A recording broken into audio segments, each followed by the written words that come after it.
Om Swastiastu. Assalamualaikum warahmatullahi wabarakatuh. Salam kebajikan, namo buddhaya, shalom, rahayu. Salam guru penggerak, tergerak, bergerak, menggerakkan. Saya, I Gusti Ayu Agung Kusumawardhani, calon guru penggerak Angkatan 9 Kabupaten Karangasem, Provinsi Bali, saat ini bertugas di SMA Negeri 3 Amlapura. Kali ini saya akan menyampaikan koneksi antar materi modul 1.1 tentang refleksi filosofi pendidikan Indonesia menurut Ki Hajar Dewantara.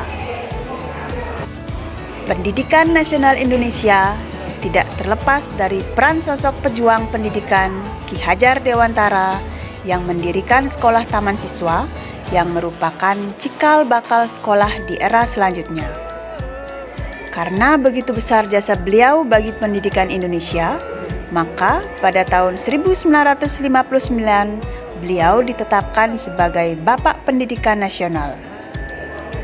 Pemikiran beliau tentang filosofi pendidikan sampai saat ini digunakan sebagai acuan penyelenggaraan pendidikan yang mencerminkan merdeka belajar.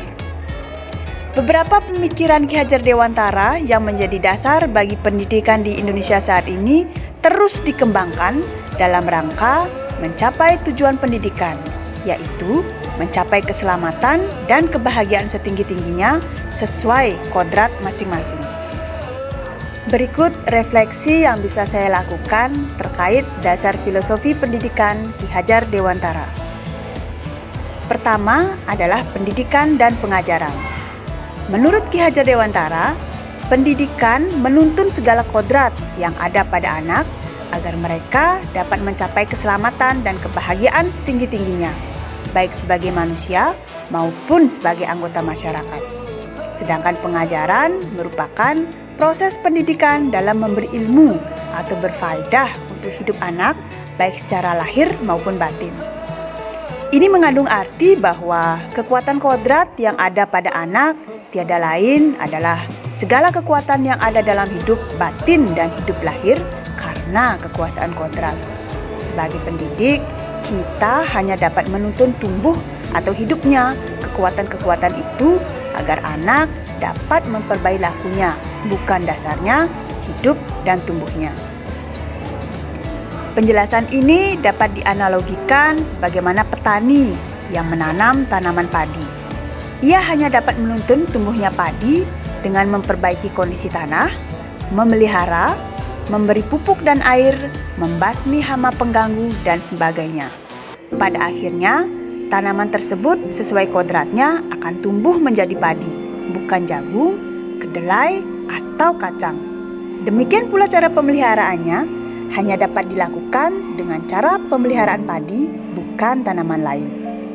Walaupun pendidikan hanya dapat menuntun, akan tetapi faedahnya bagi hidup tumbuhnya anak-anak sangatlah besar.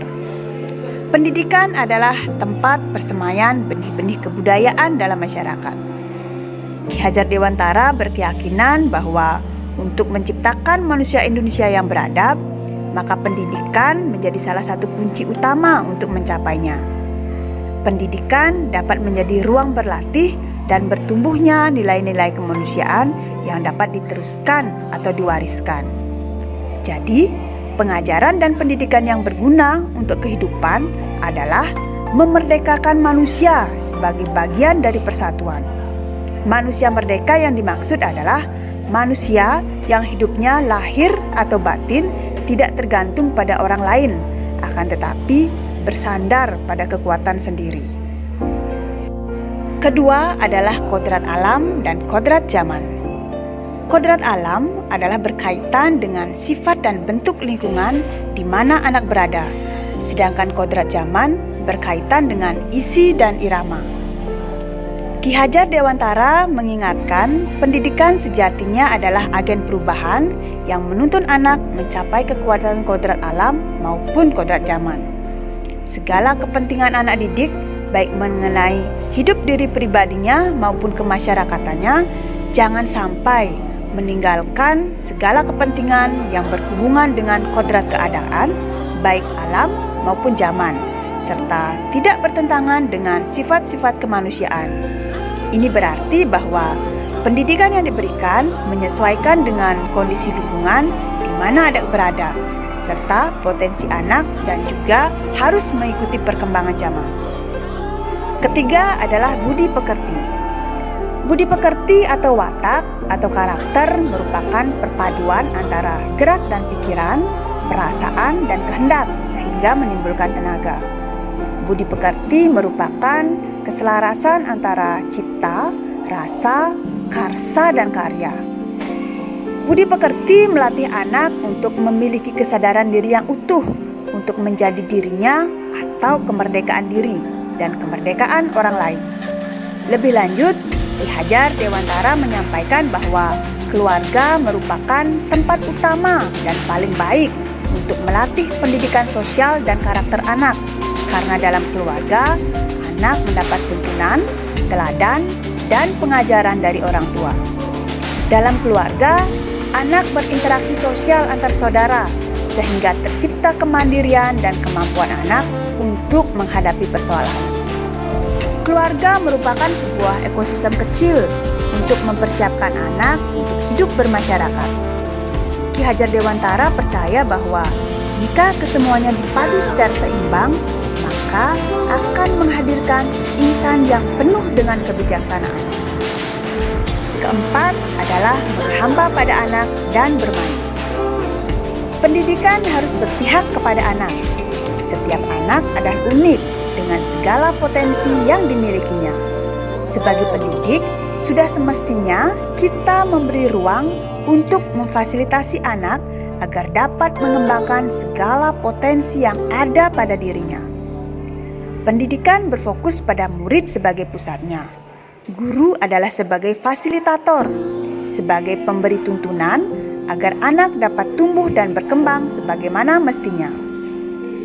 Ki Hajar Dewantara melalui Taman Siswa memberi fokus pelajaran pada latihan panca indera, dimulai dari anak kecil yang pendidikannya belumlah untuk memberi pengetahuan, tetapi berusaha untuk menyempurnakan rasa pikiran.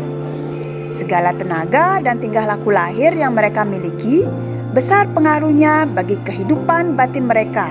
Demikian pula sebaliknya. Jalan perantara pendidikan lahir ke dalam batin tersebut adalah melalui panca indera. Oleh karena itu, latihan panca indera adalah pekerjaan lahir untuk mendidik batin yang merupakan perpaduan pikiran, rasa, kemauan, nafsu, dan lain-lain.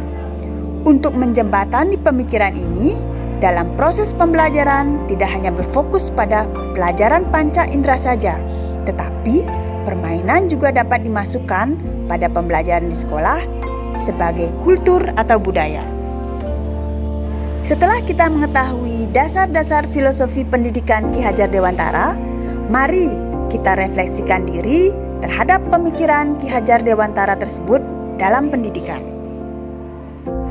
Pertama, sebelum mempelajari modul 1.1, saya beranggapan bahwa murid harus patuh pada guru sebagai satu-satunya sumber belajar. Siswa yang melanggar aturan sekolah adalah siswa bermasalah dan tidak bertanggung jawab. Murid tidak boleh membawa HP ke sekolah karena kebanyakan dipakai untuk bermain-main. Murid sekarang etikanya kurang karena keluarga tidak memberikan pelajaran yang benar tentang itu. Sekolah tidak bisa berbuat banyak. Kedua, setelah mempelajari modul 1.1, saya paham bahwa murid adalah individu unik yang memiliki potensi untuk dapat belajar secara mandiri, mampu membuat perencanaan, mampu mencari dan menemukan solusi dari permasalahan yang dihadapi, serta mampu memanfaatkan pengalaman dan lingkungannya sebagai sumber belajar. Guru bukanlah satu-satunya sumber belajar. Guru harus mempunyai kemampuan mendengarkan murid, sehingga memiliki pemahaman tentang apa yang terjadi, sehingga dapat memaksimalkan pengembangan potensi yang dimiliki murid. Di samping itu, pentingnya guru melakukan asesmen yang tepat untuk memetakan kebutuhan murid, sehingga nantinya dapat digunakan sebagai acuan dalam merencanakan dan memberikan pelayanan bimbingan konseling yang tepat. Zaman sudah berubah. HP dapat digunakan murid untuk membuka wawasan tentang apa yang ada dan terjadi di sekitarnya. Sehingga hal itu dapat digunakan murid sebagai modal untuk dapat tumbuh dan berkembang sesuai kodratnya. Guru berperan menuntun murid agar fasilitas yang dimiliki tidak membahayakan diri murid, melainkan bermanfaat setinggi-tingginya untuk pertumbuhan dan perkembangan murid. Guru dan sekolah dapat berperan dalam pembentukan budi pekerti murid dengan menuntun melalui pendidikan karakter dan pembiasaan-pembiasaan baik di sekolah. Ketiga, implementasi pemikiran Ki Hajar Dewantara.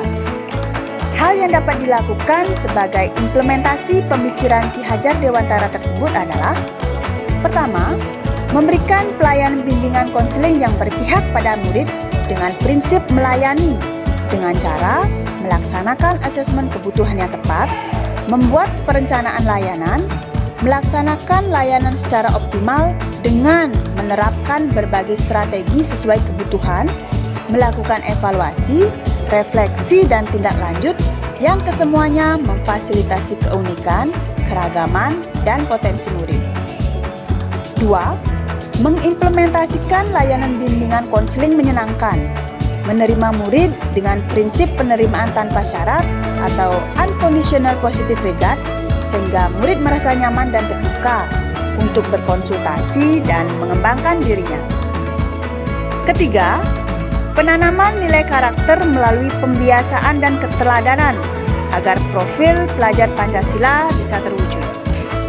Desain kerangka pembelajaran yang sejalan dengan pemikiran Ki Hajar Dewantara yang sudah dilaksanakan di sekolah adalah: pertama, melaksanakan asesmen kebutuhan dengan tepat, membuat perencanaan berdasarkan hasil analisis asesmen kebutuhan, melaksanakan layanan bimbingan konseling dengan beragam strategi sesuai kebutuhan, melakukan evaluasi, refleksi, dan tindak lanjut. Kedua, melaksanakan layanan bimbingan konseling menyenangkan yang dapat dipadukan dengan metode permainan sesuai kultur atau budaya setempat. Layanan bimbingan konseling dilaksanakan secara fleksibel, tidak hanya di sekolah, tapi bisa di mana dan kapan saja sesuai kebutuhan. Membina hubungan baik antara guru dengan murid maupun antara guru dengan orang tua atau wali. Dan yang tidak kalah penting adalah menerima murid apa adanya tanpa maksud menghakimi atau menerapkan prinsip penerimaan tanpa syarat atau unconditional positive regard. Yang ketiga adalah merayakan keberhasilan dan memberi penguatan positif. Sekecil apapun hasil yang dicapai harus dihargai dan dirayakan sebagai bentuk penghormatan dan penghargaan terhadap diri sendiri. Demikian koneksi antar materi modul 1.1 yang dapat saya lakukan.